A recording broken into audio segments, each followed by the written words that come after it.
Tony Blaize. Hey, Jazz. Nice to have you on, Nice to man. meet you, man. I missed the click. Cool. People who know about that. Indeed. But yeah, so Indeed. we're here to talk about, first of all, your single Pinocchio. Yeah. And then we're going to get into the album that's going to be a single for. But before we get into that, I want to get into you as an artist. So when did you first get into music? Oh, wow. I guess I could say, like, typically people always have their interest sparked from when they're quite young. You grow up around music. You fall in love with music videos, particularly the era that I grew up in terms of just appreciating music. It's definitely music videos and just growing up and living life, and at some point deciding to take it more seriously and just something worth exploring. So I would say since I've been a child or a human being. Well, you're like a very good singer in my estimation. I think in most people's estimations, whoever hears you.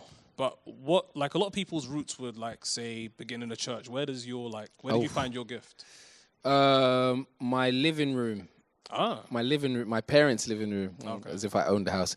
Had to make that distinction. I mean, hey man, we trying. Yeah, definitely like just being at home. I've never really liked singing in a choir and stuff. Although I've had stints of doing that, it's just never been my thing. And like there was an old choir master as well who used to say to me, "If you can't work in a team, you're never going to be successful in life." I was like, nah, I just don't like singing in choirs. Just very much your own thing. Yeah, I just like singing with purpose. I like singing. I like telling stories, and I don't know if you can tell I've never quite needed to tell the stories I wanted to tell with like 15 people behind me. Like that's it's your own story, so you tell it for yourself. Yeah, and yeah, so that's more or less my answer to that question. Good answer, not a bad answer. Thanks. So with being a musician and say like you want to tell stories and stuff, that must be drawn from inspiration. So what artists do you take inspiration from? Oh wow. It's funny, like people always get asked that question. I guess artists always get asked that question. Yeah, I always get asked that question. But I always feel like anytime I answer it, I forget one or two names. So I will say the typical ones, and I'm trying to think at the same time to make sure I don't forget anyone. I would say the Lauryn Hills. I think there's a generation of artists that were just birthed from miseducation. Yeah. Like we just woke up like a lot of people come from that, literally, like the Lauryn Hill tree. So many. A random one would be Bruce Springsteen. Bruce Springsteen? Yeah, wow. It's a really, really random one. I have my reasons for that. Michael Jackson, obviously. My mom was an actual artist as well. Oh, wow. So I can't leave her out of it. She was a musician as well. This is when I was growing up in Nigeria. And before I was born, obviously. She told me about it when I was growing up in Nigeria, because that would be weird if I knew she was a singer before I was alive. So those would be like the nucleus of inspiration. So the Lauryn Hill one struck me the most because obviously Miseducation is like just a great piece of work, a lot of storytelling in that. That now leads me into the first song that you're preparing for your album, Pinocchio. Okay. So Pinocchio is like a very interesting story, like that touches on a subject that is going on like in our community right now with our youth. Do you want to get into that a little bit? To be honest, I think the song itself was so big. When I finished recording it, the way it came to me was really, really weird. And then I guess when it came time to try and create a music video for it, I had to decide to myself, do I want to be selfish visually, or do I want it to tap into something that I can see going on around me? The song itself is about choice. Yeah. It's really, really about choice. Well, on that, why the title Pinocchio? Do you remember the cartoon? Obviously, the cartoon, yeah. What was he doing?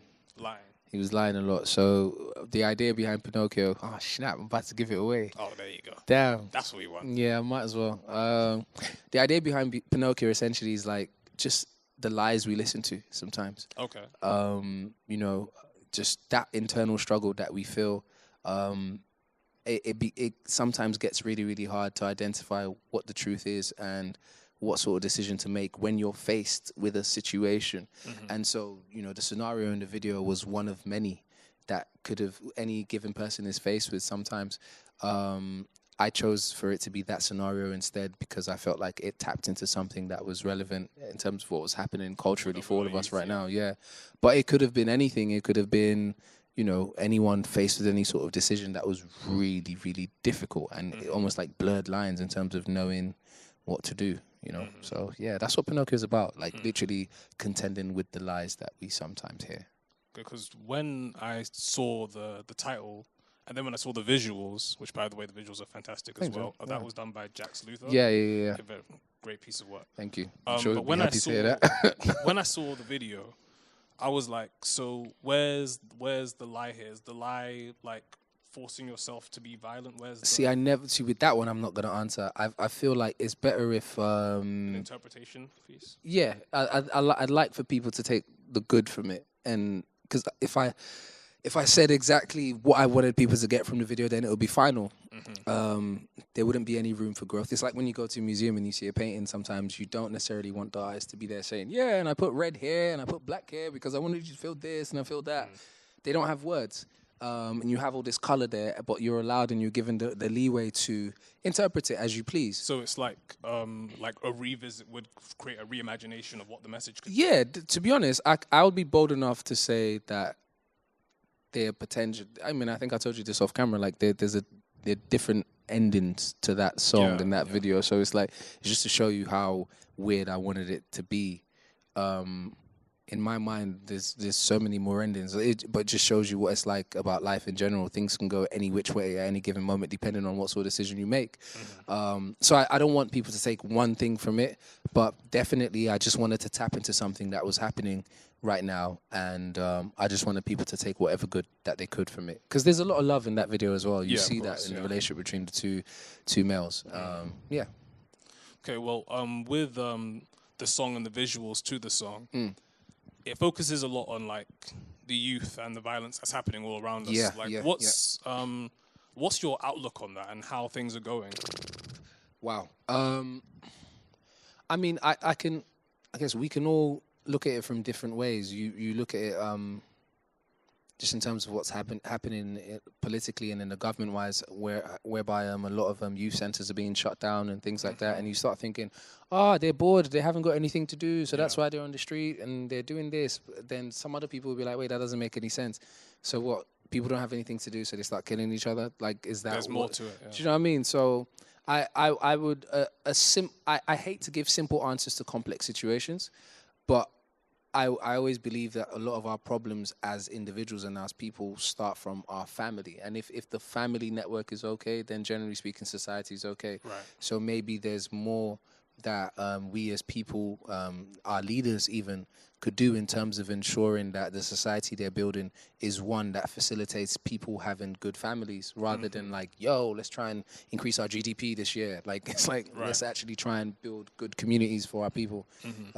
Particularly, those who live in urban type societies. It's a very different atmosphere to like if you go up north and all these different places. It's very different energy, very different demands in terms of people's lifestyle. So, Okay, so to that point, like outside of the music, you're a teacher, and that comes back to your point of being a leader and having influence on young people. So when your perspective is, say, different from someone like me who doesn't interact with young kids on a daily basis. So when you see these kids ending up in like certain situations, what's like how do you feel like certain things? No, it's not just the home. The main thing I want to get to is not just the home thing, but like it's other aspects of it as well, like what we see on social media, like the music scene, even things like drill. What do you think about like the cultural impact, like how the culture affects children and how that impacts how they act in everyday life? Depends on what culture we're talking about. Are we talking about the musical culture? Like in the UK? Or I think I want to touch on musical culture first, just because UK drill is so popular right now. Gunlean is doing numbers and so like numbers and stuff like that. So we're talking about how the UK musical culture is impacting children. Yeah, I think it's having a good and bad impact. You have to see both pictures. Absolutely. It's in one sense, it's encouraging a lot of children to be industrious, to take seriously their talents and their passions, and it's it's life, you know, it's creating life and energy, and it's uplifting at points as well, because all of it isn't negative. I dare not sit down and say all of it is negative. I wouldn't be qualified enough to say that, and I'd be lying to say that. But it's like with any movement, though. I think it's too easy to point the finger at drill and say drill's the problem. It's like with any movement. Most times, like, you know, most leaders, most movements from years past have always had just good and positive consequences. And I think drill is one of those things that's shaping culture in its particular way, in a way it's designed to, and it's having the good and bad, and we just have to ride it out. I think the problem isn't with drill. The problem is that our society so barren that we look to people on YouTube to be our leaders rather than having leaders in our homes. That's where the real issue is. It's not about them. I think like the adult outlook on drill is they act as if drill is the issue, but they don't look at what's behind like the creativity of drill. Like a lot of this comes from like environments, what we're seeing. So not me personally, but a lot of what like these artists are seeing, like that goes into their music, and then that forms their message. But people never want to talk about that side of it. Yeah, I mean, I agree. It's like, you know, musicians are always very easy to target. I don't know, maybe we're easy targets. Maybe we're easier. It's easier to target a person than it is to target a film. Yeah. But how many violent films did we all grow up watching? Like, you know, no one's really saying Rambo contributed to someone stabbing it would never be Rambo. 8 people somewhere, or like, no one's like really, really looking at, you know, I'm not so sure some of these people are really thinking about what they're saying.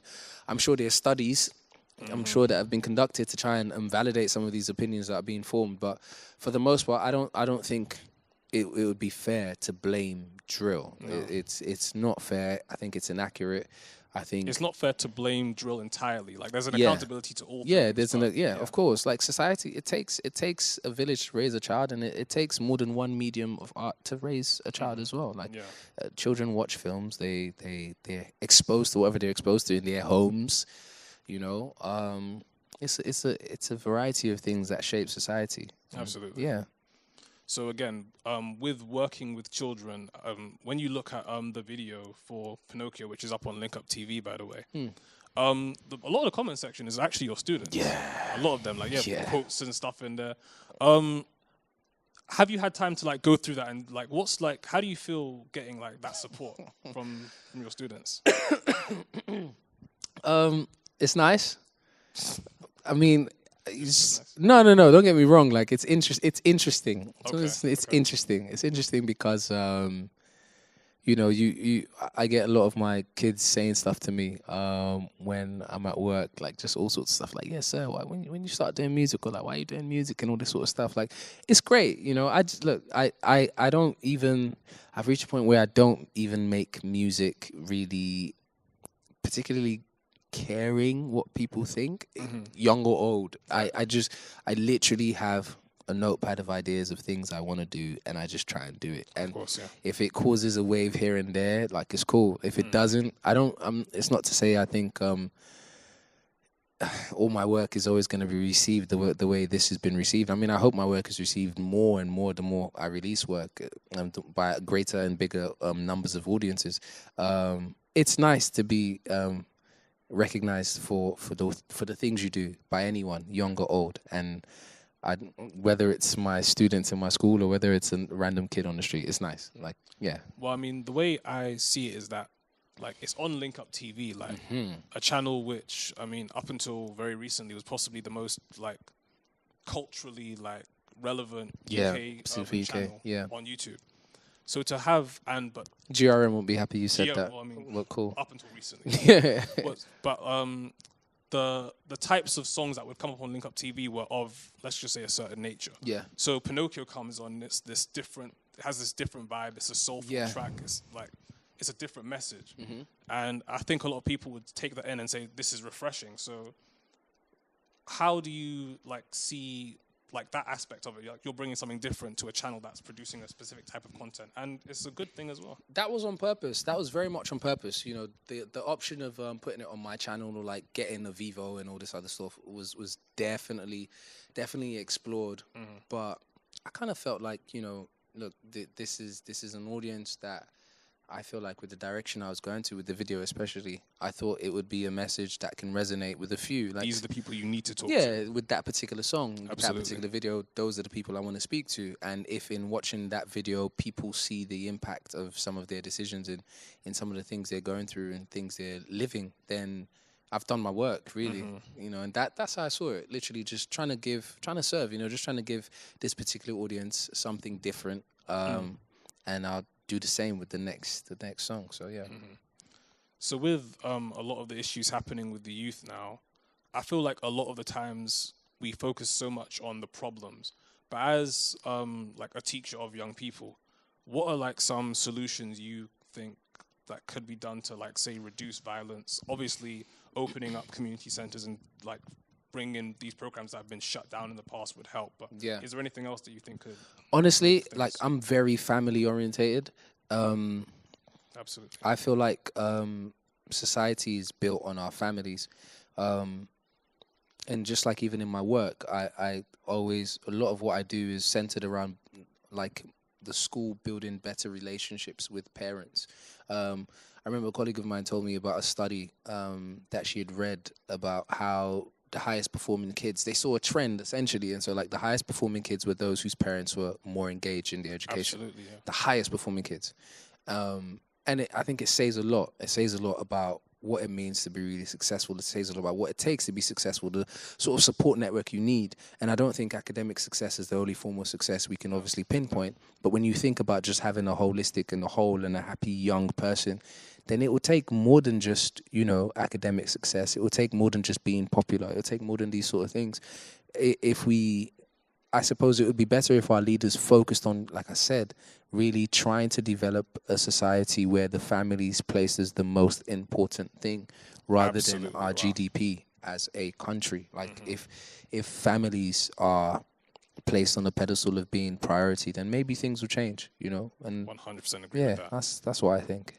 Yeah. No, that's a very good way of looking at it. I think families being like the epicenter of like a child's development is very important, because that's where a lot of things get lost. Yeah, literally. The parents feel like they've sent their child to school to make up for what they don't want to do almost. Like they don't want to educate their child and teach them social dynamics and teach them how to handle situations and conflict. But it should all start at home, and then that just gets built upon at school. Yeah, I agree. Definitely. Okay, so like I think that's a big part of the dynamic of Pinocchio. And talking about Pinocchio, that obviously feeds into an album, obviously. Yes. So now, do you want to get into the album, like the name, like release date? Oh, wow. The album's called A Higher Calling, sorry. Nice. And it's going to be out 29th of March. I'm having an album launch on the 28th of March. Nice. And that's going to be at a place called the Finsbury. I'm really, really looking forward to it. Because I've actually been to an event there, and I thought it was really cool. And one of those people, anytime I go to events sometimes, I kind of visualize myself on the stage as I'm just standing there. So I'm really looking forward to sharing it. It's literally, it just chronicles everything I've been through in terms of the process of making the album. Getting to this point where I feel confident enough to release it, because it's very much been a process of almost like battling myself and feeling very much like the work wasn't good enough, feeling like I wasn't good enough essentially to be in these sort of positions and stand in this sort of spotlight. But I've reached a place where I think I'm more comfortable with who I am. I like who I'm becoming as a person. And so like naturally the output is going to increase now, and like the work is now going to show itself. And I think, like it will show in the music. And I'm just so happy how my story's gone, because, you know, I didn't necessarily get the limelight before I felt like whole inside. For me, it was very much an inward journey first before like the external one of like sharing music and you know, potentially meeting so many different people along the way and just sharing my story. So I'm really, really excited. I know my monotone voice doesn't suggest that, but I am really excited. So yeah. No, most definitely. So the Higher Calling album title, like, I was gonna call it The Higher Calling of Anthony Blaize, but like nah. Just The Higher Calling just sets the scene up. A Higher Calling just sounds nice. Yeah, I think. But with that, like I get like that sort of like almost, I don't want to say biblical, but like there's like Yeah. There's like an aspect of that. I'm playing with that. Okay. I'm playing with that. That's like, gonna be a theme in the album a little bit? Nah, you're not gonna hear God's voice. But like, I'm definitely playing with that. Okay. It's gonna be like, hey, wake up, go down to the river. Nah, nah. It's just a story of discovering oneself. It's a story of listening to your bolder self. It's a story of trusting your decisions, trusting your instincts, loving yourself, accepting your scars, accepting your wounds. These are a lot of things that people actually need to hear, especially like in the climate of the world right now. I think so. I mean, I don't know. I hope so. Like, you would hope it resonates with something or someone. Yeah, that's what it's all about. You know, I was at law school. This whole thing started when I was in law school, and I didn't want to be a lawyer anymore. And 1 minute, you're going to be a lawyer? Yeah, sorry. Where does that come from? Oh man, you know, when you're young, definitely my parents. Yeah. They're gonna watch this Either as well. a banker or a lawyer. Yeah, Hey, or doctor. And like the general message was kind of like, oh yeah, you know how to argue, so you should be a lawyer. Like, all right, cool, yep, I'll be a lawyer. Like that was it. Yeah. No, like, go speak to a career advisor. No, like, actually sit down and what do you really enjoy doing?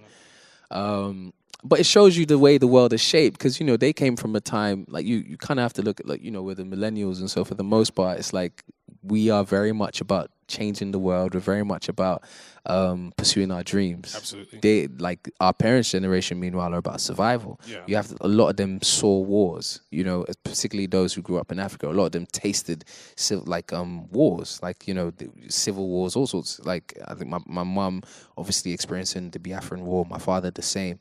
So it was a very different time. Survival was all it was. We are fortunate enough to be well and truly in that time of, like, pursue your dreams. Right. You don't say that to people. They couldn't afford to do like, that back what then. are you talking about to that generation? Like, what do you mean dream? like what do you mean? Man. Yeah. So I guess our law school was birthed out of a place of my parents feeling like, do you know what? Just survive. I show up day one and I completely hated it. Yep. Hated it from day dot. I don't know why I lasted as long as I did. But I never used to show up for lessons. I used to skive and go off to the studio and go to gigs at night. And I never woke up early enough to go to class. Sounds about right. That was my law school experience. Ended up showing up for exams, like end of year exams, thinking I could just magically pass. Right. But that did not happen. And obviously I passed. I had it like 11 exams. I passed 8, had 3 to resit. And I decided, you know what? Nah, I'm not going back. And I was like, nah, I'm going to leave. I'm just going to leave. But that sounds like a big, like, crossroads, because I was depressed, man. I was really, really sad. I was really sad because I thought, like, you know, music is such a big, big, big thing. I didn't really understand that music was a business, as well as, obviously, it's a creative field where you can express yourself and tell these stories through song. But for the most part, it's underpinned by a machine. Like, there's a real machine when it comes to business and how things work. And I had no clue how that worked, as well as not really knowing so much about myself as a person. It was the perfect recipe for disaster. But I think love led the way in that I thought, let me find something else I don't mind serving in, and that was in education. Right. And I thought, you know what, let me. I like working with kids, you know. Let me work in a school and just like do my thing, and it gives me the hours and the time to continue honing my craft and my skills in the evening, and that's been the story. Nice. That's been the story. Yeah. Okay, so I mean, there's not too much more I really want to hit on, but I do feel like this, first of all, the song is going to help a lot of people. I think a lot of people should watch it and hope it gives them, like, the perspective to, like, not give them the perspective to not be so reckless in how they're moving out here. Yeah, I guess so. I think, like I said, the video only touched on, like, there were so many things I wanted to touch on in that song, because, like, that was only, like, one aspect of decision making that I was able to touch on. There's so many different many things, so many scenarios that, oh my God, so many scenarios that we even talked about as well. And it just kept getting bigger and bigger and bigger and bigger. But I just decided I chose one. I just chose one. And I guess, like I said, I just want people to take the good that they can from it, and just take the good they can. Take the good they can. Well, I mean, hopefully, like in an ideal world, I'd like for a video like this to like set a trend of people being more morally responsible with the content that they release to the public, and for the youth to. I would hope so, but it doesn't have to. I don't think it will. Mm. I don't think it will. But here's the thing: like it's like fast food. Sometimes you like fast food. There's a place for everything, man. Well, there's definitely a place, but I feel the majority of what we consume is what will sometimes influence what we become. Yeah, I agree with that. So I would like to. I don't know if Link Up TV will be the space, but I would like for there to one day be a space where, like, this type of messaging can be elevated. You know, I think the platforms are fair. Like the Link Ups and GRMs, they're fair. You know, I think it's up to the artists to wake up. You know, the tech guys are doing their thing. You know, the guys who started Link Up, the guys who started GRM, they've accepted their calling and they've taken their place in this whole machine. Right. It's up for the artists who are supposed to create the content that's gonna, drive us all to a different place culturally. The platforms there. It's about individual platforms there. It's about us. It's about the artists stepping up. That's literally how it is. Just step up to the plate and bat when it's your time, and like just keep doing what you have to do. Really. Most definitely. Yeah.